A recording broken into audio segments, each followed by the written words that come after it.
போன வீடியோவில் சத்து மாவுக்கு எல்லாத்தையுமே வறுத்து எடுத்து வச்சுருந்தேன். இப்போ வந்து மாவை அரைச்சிட்டு வந்துட்டேன். இந்த வீடியோ உங்களுக்கு அதுக்காக தான் போடுறேன்.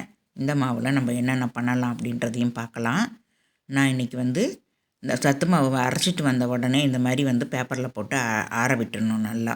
அப்போ தான் நமக்கு வந்து வண்டுலாம் பிடிக்காது. இது வறுத்து இருந்தாலுமே கூட நம்ம வந்து இந்த சூட்டோடு எடுத்து வைக்கக்கூடாது. அதனால் வந்து நல்லா வந்து ஆற விட்டுடணும். நல்லா ஆறுனதுக்கப்புறம் மறுபடியும் சலிச்சிக்கோங்க. சலித்தா தான் நம்ம மாவுன்னு மிஷினில் போய் அரைச்சிட்டு வந்தாலும் சலித்து எடுத்துக்கணும். சலித்து எடுத்துக்கிட்டால் தான் நமக்கு நல்லாயிருக்கும். அதை நம்ம சலிச்சிட்டோம் அப்படின்னாக்கா அதில் கட்டி கட்டியாக கொஞ்சம் சின்ன சின்ன கட்டிகள் இருந்திருக்கும் அந்த மாவில் மிஷினில். அதனால் அந்த மாவோட வந்து நம்ம கலந்துருக்கோம். நம்ம அப்படியே எடுத்து வச்சுருந்தோம் அப்படின்னாக்கா அந்த கட்டிகளில் இருந்து கூட நமக்கு வண்டு வைக்கிறதுக்கு சான்ஸ் இருக்குது. அதனால் வந்து இந்த மாதிரி நல்லா சலித்து எடுத்துக்கோங்க. பாருங்கள், இவ்வளோ கப்பி வந்திருக்குது. நிறைய கப்பி வந்திருக்குது பாருங்கள். என்ன கோதுமையெல்லாம் அரைச்சோம் இல்லைங்களா, அதில் அந்த கோதுமையோட கப்பியெல்லாம் இருக்கும். கோதுமை, இந்த வெள்ளை சோளம், கம்பு, அதிலெல்லாம் கொஞ்சம் கப்பிகள் தங்கும்.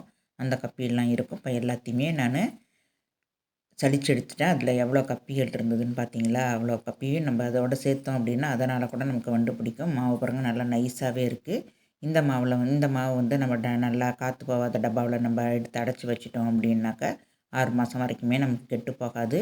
1 வருஷம் வரைக்கும் கூட வச்சுக்கலாம். நம்ம வச்சுருக்கிறத பொறுத்து தான் இருக்குது.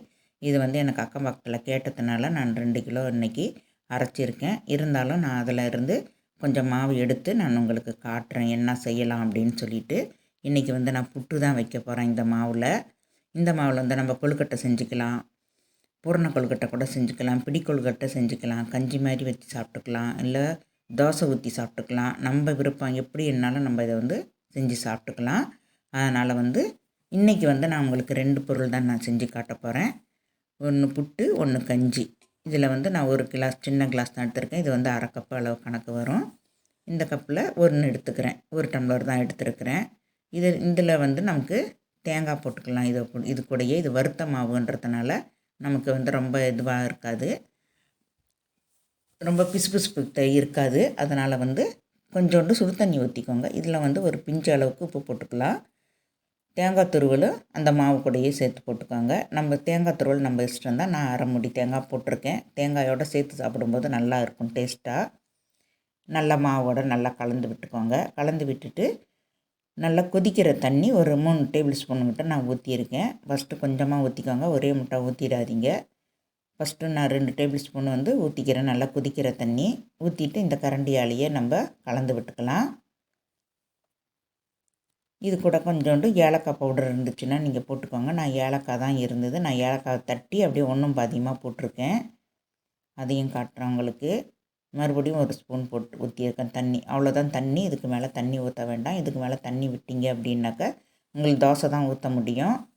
புட்டுக்கு நம்ம பார்த்து தான் வந்து தண்ணி ஊற்றிக்கணும். ஆனால் சுடு தண்ணி தான் விட்டுக்கணும். இப்போ வந்து நம்ம கையால் நல்லா பிசைஞ்சு விட்டுடலாம். இந்த கட்டிகள்லாம் இல்லாமல் நல்லா பிசைஞ்சு விட்டுருங்க. அதனால தான் தேங்காவில் நமக்கு தண்ணி இருக்கும். தேங்காய் துருவி போட்டுறோம் இல்லையா, அந்த தேங்காய் பால் அதில் இருக்கும். அதனால் அதையும் நம்ம இந்த 3 டேபிள் ஸ்பூன் தண்ணியும் விட்டுருக்குறோம். அந்த தண்ணியே இதுக்கு போதும். நல்லா கையால் பெசரி விட்டுட்டோம் அப்படின்னா இந்த மாதிரி வந்துடும். இது அப்படியே வந்து நம்ம புட்டு கொழாவிலையும் வச்சுக்கலாம். இப்போ தான் நான் வந்து இந்த ஏலக்காயை போட்டிருக்கேன். ஏலக்காய் ஒன்றும் பாதியமாக தான் நான் உடச்சி போட்டிருக்கேன். உங்கள்கிட்ட தூள் இருந்ததுன்னா உங்களுக்கு தேவையானதை நீங்கள் போட்டுக்கோங்க. புட்டு கொழாவிலையும் வைக்கலாம். இல்லை அப்படின்னாக்கா நம்ம இட்லி பாத்திரத்தில் தண்ணி வச்சுட்டு இட்லி தட்டு வச்சுட்டு அது மேலே துணியை போட்டு அது மேலே கூட இந்த மாவை வச்சுட்டிங்க அப்படின்னா கூட அப்படியே கூட நம்ம எடுத்து சாப்பிட்டுக்கலாம். நான் வீடியோக்கோசரம் தான் இந்த புட்டுக்குழலில் பண்ணுறேன். நான் புட்டுக்குழலில் கொஞ்சோண்டு நெய் தடவிட்டு அதில் எப்படியே எடுத்து போட்டுடலாம். மாவு அமுக்கிலாம் வைக்கக்கூடாது, அப்படியே அள்ளி போடணும். அள்ளி போடுறதுன்னு எனக்கு அதில் வீடியோவில் சரியாக விழலை. அதனால் அள்ளி போடுறத உங்களுக்கு காட்ட முடியல. கையாலேயே நான் அள்ளி போட்டுட்டேன். உள்ளே இருக்கிற சில்லி ஒன்று இருக்கும் பாருங்கள், அந்த இது மாதிரி அதையும் போட்டுக்கோங்க. இல்லைனாக்கா மாவு எல்லாம் அந்தாண்ட வந்துடும். நெய் தடவிட்டு, நெய் இல்லைன்னா எண்ணெய் கூட தடவிக்கோங்க, அதனால் பரவாயில்ல. தடவிட்டு இப்போ அது மேலே போட்டிருக்கேன் பாருங்கள். அப்படியே மேலோடு எடுத்து போட்டுக்கணும். நம்ம வந்து அமுக்கிலாம் விடக்கூடாது மாவை. அப்படியே கையால் எடுத்து அப்படியே உதிரி உதிரியாகவே போட்டு விட்டுடணும். இப்போ புட்டு பாத்திரத்தில் தண்ணி நல்லா கொதிக்குது. அது மேலே இந்த குழாயில் வச்சுட்டு மேலே மூடி போட்டிருக்கேன். இது ஒரு 5 நிமிஷம் வேகட்டும். நமக்கு ஆவி வந்துடுச்சு அப்படின்னாவே நம்ம எடுத்துடலாம். ஏன்னா எல்லாமே வறுத்தது தான். அதனால் வந்து நமக்கு ஆவி வரணும். ஆவி வந்துடுச்சு அப்படின்னாக்கா ரொம்ப நல்லா இருக்கும். இப்போது வெந்துடுச்சு, நான் எடுத்துட்டேன். இப்போது பின்பக்கமாக வந்து நம்ம ஒரு கரண்டியோ கரண்டி காம்பு வச்சியோ ஒரு முறுக்கு குச்சி இருக்கும் பார்த்திங்களா, முறுக்கு கம்பி, அதால் கூட குத்தி எடுத்துட்டோம் அப்படின்னா அழகாக வந்து விழுந்துடும். தேங்காய் வந்து உங்களுக்கு 2 3 வேணும் அப்படின்னா கொஞ்சம் மாவு போட்டுட்டு அதுக்கப்புறம் தேங்காய் போடுங்க, அதுக்கப்புறம் மாவு போடுங்க, அதுக்கப்புறம் தேங்காய் போடுங்க. அப்படி போட்டிங்க அப்படின்னாலும் நல்லா தான் இருக்கும்.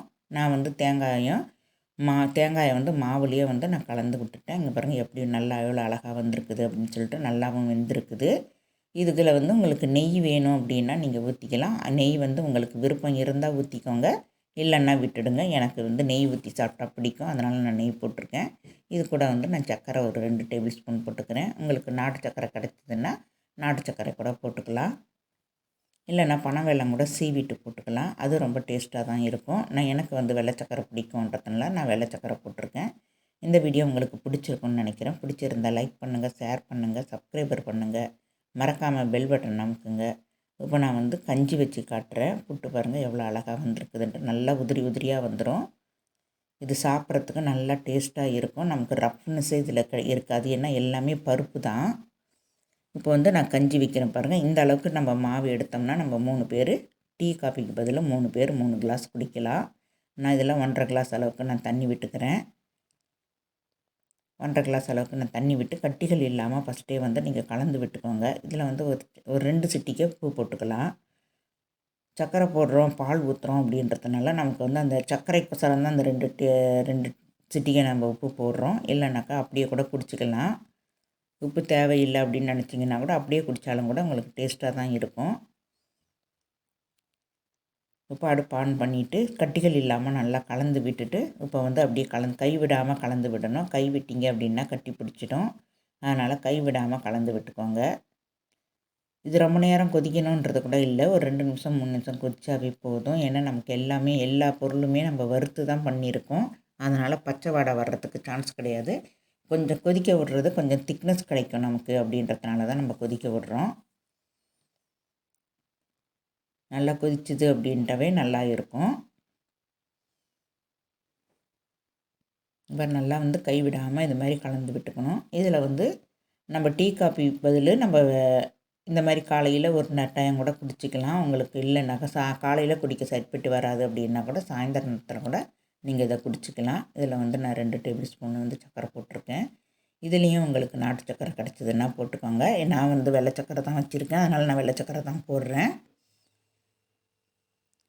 இதில் வந்து நம்ம எந்த வேணாலும் செஞ்சுக்கலாம். தோசை விட்டுக்கலாம், அடை சுட்டுக்கலாம்.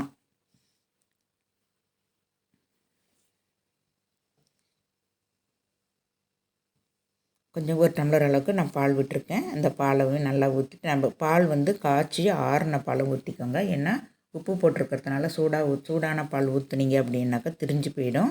அதனால் காய்ச்சி ஆற விட்ட பாலை நீங்கள் ஊற்றுனீங்க அப்படின்னாக்கா நமக்கு அந்த கஞ்சி சூட்டுக்கும் இந்த பால் ஊற்றுறதுக்கும் கரெக்டாக இருக்கும். குடிக்கிறதுக்கு கரெக்டாக இருக்கும். இது காலை நேரத்துலையோ சாயந்தர நேரத்துலையோ டெய்லி ஒரு நேரம் சாப்பிட்டிங்கன்னா ரொம்ப நல்லா இருக்கும் உடம்புக்கு. இது உடம்புக்கு அவ்வளவும் தெம்பு தான். தேங்க்யூ.